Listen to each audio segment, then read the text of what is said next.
မင်္ဂလာပါပရိသတ်ကြီးရေအခုလိုမိုးရင်းကာလာလေးမှာမိုးအေးအေးလေးနဲ့လက်လက်ဆက်ဆက်ကြော်စားလို့ကောင်းတဲ့ဖယုံညွှန်းလေးတွေကပေါ်များနေပါတယ်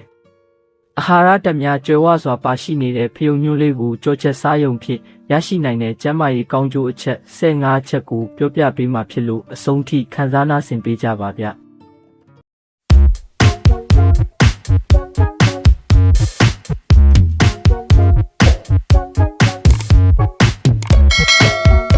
မျိုးစားခြင်းကနေရရှိနိုင်တဲ့ကောင်းတွေကတော့ကိုယ်ခံစွမ်းအားကိုမြင့်တင်ပေးခြင်းဗီတာမင်စီမြင့်မားစွာပါဝင်မှုကြောင့်ကိုယ်ခံအားစနစ်ကိုကောင်းမွန်စေပြီးယောဂပိုးမွှားများကိုတိုက်ထုတ်ရန်ကူညီပေးပါတယ်။နှလုံးကျန်းမာရေးကိုမြင့်တင်ပေးတယ်။ဖယုံညွန့်မှာပျော်ဝင်နိုင်တဲ့အမြင့်ဓာတ်ကကိုလက်စထရောအဆင့်ကိုလျှော့ချစေပြီးနှလုံးရောဂါဖြစ်နိုင်ခြေကိုလျှော့ချစေပါတယ်။သွားဖတ်ဆိုင်ရာကျန်းမာရေးကယ်ဆီယမ်ဗီတာမင် D4 Sportတွေပါတူးမြိုင်လိုသွားတွေကိုကျန်းမာစေပြီးမေးရိုးကိုလည်းခိုင်မာစေပါတယ်။အယိုးများကိုလည်းကျန်းမာတန်ဆွမ်းစေပါတယ်။ဥမာကြီးကင်ဆာကိုတိုက်ဖြတ်ပေးတယ်။ဖယုံညွန့်တွင်အမြင့်ဓာတ်ပါဝင်မှုများခြင်းကကျန်းမာသောဥလှုပ်ရှားမှုကိုမြင့်တင်ပေးခြင်းဖြင့်ဥမာကြီးကင်ဆာကိုကာကွယ်ပေးနိုင်ပါတယ်။သွေးပေါင်ချိန်ကိုထိန်းညှိပေးတယ်။ဖယုံညွန့်ကိုစားသုံးခြင်းကပိုတက်ဆီယမ်ပါဝင်မှုမြင့်မားပြီးသွေးဖိအားကိုလျှော့ချစေနိုင်တာကြောင့်ကျန်းမာတဲ့သွေးပေါင်ချိန်ကိုထိန်းညှိပေးပါတယ်။ကိုယ်လေချိန်ထိန်းပေးခြင်းဖယုံညွန့်ကဲ့သို့အမြင့်တက်များသောအစားအစာများကိုစားသုံးခြင်းကတင့်ကိုယ်လေးချိန်ကိုထိန်းညှိပေးနိုင်ပါတယ်။ဝမ်းမှန်စေခြင်းဖယုံညွန့်ကိုပုံမှန်စားသုံးပေးခြင်းဖြင့်ဝမ်းချုပ်ခြင်းကိုကျော်လွှားနိုင်ပြီးဥလန်းကြောင်းတစ်ခုလုံးရဲ့ကျန်းမာရေးကိုမြင့်တင်ပေးနိုင်တဲ့အပြင်ဝမ်းမှန်စေပါတယ်။အရေပြားကိုကျန်းမာစေတယ်။ဖယုံညွန့်မှာပါဝင်တဲ့ဗီတာမင်စီဟာကောလာဂျင်ထုတ်လုပ်မှုကိုကူညီပေးပြီးအရေပြားကိုတင်းရင်းစေပါတယ်။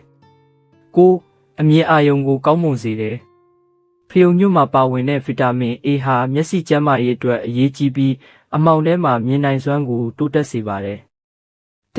စိတ်ကျန်းမာရေးကိုအားကောင်းစေတယ်။မက်ဂနီဆီယမ်နှင့်ဗီတာမင် B6 ကဲ့သို့သောအာဟာရများသည့်အုံနောက်ကျန်းမာရေးကိုထောက်ပံ့ပေးပြီးစိတ်ဖိစီးမှုကိုလျှော့ချပေးပါတယ်။သွေးအားနည်းရောဂါအတွက်ကောင်းခြင်းဖယုံညွန့်မှာပါတဲ့တန်ဓာတ်ပါဝင်မှုကသွေးအားနည်းရောဂါကိုကာကွယ်နိုင်ပြီးသွေးနီဦးဆဲတွေကိုမြင့်တင်ပေးနိုင်တာကြောင့်သွေးအားနည်းတတ်သူများဖယုံညွန့်စားပေးပါ။အသည်းအတွက်ကောင်းခြင်းဖယုံညွန့်ကိုပုံမှန်စားပေးမယ်ဆိုရင်တော့သွေးတွင်းကိုလက်စထရောကိုကျစေပြီးအသည်းရှိအဆိပ်တောက်များကိုဖယ်ရှားပေးနိုင်လို့အသည်းကိုကျန်းမာစေပါတယ်။ရောင်ရမ်းမှုကိုလျှော့ချပေးတယ်။ဗီတာကလိုရင်းကဲ့သို့သောဓာတ်တိုးဆန့်ကျင်ပစ္စည်းများသည့်အဆစ်အမြစ်ကိုက်ခဲခြင်းနှင့်ရောင်ရမ်းခြင်းကိုလျှော့ချပေးနိုင်ပါတယ်။ဝက်ခြံအတွက်ကောင်းခြင်းမြမတိုင်းရင်ဆေးတွေမှာဒဏ်ရာများနှင့်အရေပြားအခြေအနေများကိုကုသရန်ဖယုံညွန့်ကိုအသုံးပြုကြပါတယ်။ဝက်ခြံဖြစ်သူများအနေဖြင့်ဖယုံညွန့်ကိုကြိတ်ပြီးလိမ်ပေးလို့ရပါတယ်။စံကေတာကျန်းမာရေးကိုပိုမိုကောင်းမွန်စေခြင်း